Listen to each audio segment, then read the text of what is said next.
ബലവാൻ ആയുധം ധരിച്ച് തൻ്റെ അരമന കാക്കുമ്പോൾ അവൻ്റെ വസ്തുവക ഉറപ്പോടെ ഇരിക്കുന്നു. സ്വത്രം. എന്നാലും കർത്താവ് പറയുക, ദൈവമക്കളെ, ഇതുപോലെ ഉറപ്പോടെ ജീവിക്കാനാണ് എൻ്റെ നിങ്ങളുടെ ഉള്ളിൽ ബലവാനായ ദൈവമെന്ന് വസിക്കുന്നത്. കരമുയർത്തി ദൈവത്തിന് സ്തോത്രം ചെയ്യാം. 25-ാമത്തെ വാക്യോടെ വായിച്ച് ഞാൻ എൻ്റെ വാക്കുകളെ അവസാനിപ്പിക്കുക. നമ്മുടെ സമയം തീർന്നു. ഒരു മനുഷ്യനും നിങ്ങളുടെ മുമ്പിൽ നിൽക്കയില്ല.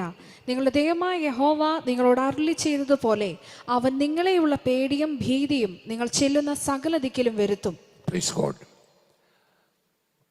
യേശു അല്ലെങ്കിൽ ദൈവം ഒരു കാര്യം പറഞ്ഞിട്ടുണ്ടെങ്കിൽ അത് അതുപോലെ തന്നെ സംഭവിക്കും. ഹല്ലേലൂയ. മുമ്പിൽ നിൽക്കത്തില്ല. സ്തോത്രം. ഭയവും ഭീതിയും അയച്ച് സകല ദിക്കിൽ നിന്നും മാറ്റിക്കളയും. ദൈവം പറഞ്ഞതുപോലെ ചെയ്തു. ഇസ്രായേൽ മക്കൾ അത് കൈവശമാക്കി.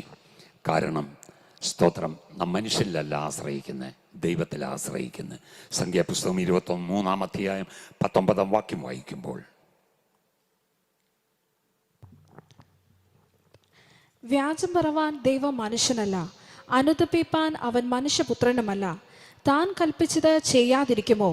താൻ അരുളി ചെയ്തത് നിവർത്തിക്കാതിരിക്കുമോ? ഈ പുസ്തകം വിശ്വസിക്കണം. ഇതിനകത്ത് മുഴുവൻ ദൈവത്തിൻ്റെ അരുളപ്പാടുകളാണ്.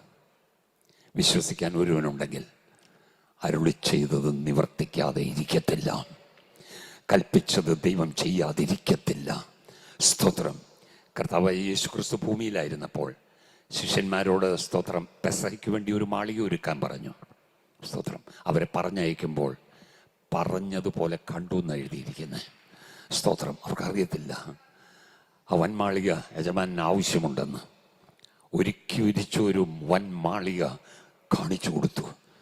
സ്തോത്രം. ശിഷ്യന്മാർ കണ്ടില്ല. കർത്താവ് പറഞ്ഞതനുസരിച്ച് പോയിട്ട് പറഞ്ഞതുപോലെ കണ്ടു. മർക്കോസിന്റെ സുവിശേഷത്തിൽ എഴുതിയിരിക്കുന്നു. ദൈവവൈതലേ, ദൈവം പറഞ്ഞതെല്ലാമായി ഇതിനകത്ത് കിടക്കുന്നത്. അങ്ങനെയാണെങ്കിൽ ഇതെല്ലാം പറഞ്ഞതുപോലെ കാണാനും അനുഭവിക്കുവാനുമാ ദൈവം നമ്മെ വിളിച്ചിരിക്കുന്നത്. ഒരു നിമിഷം കണ്ണുകളെ നമുക്ക് ദൈവസന്നിധിയിൽ അടയ്ക്കാം.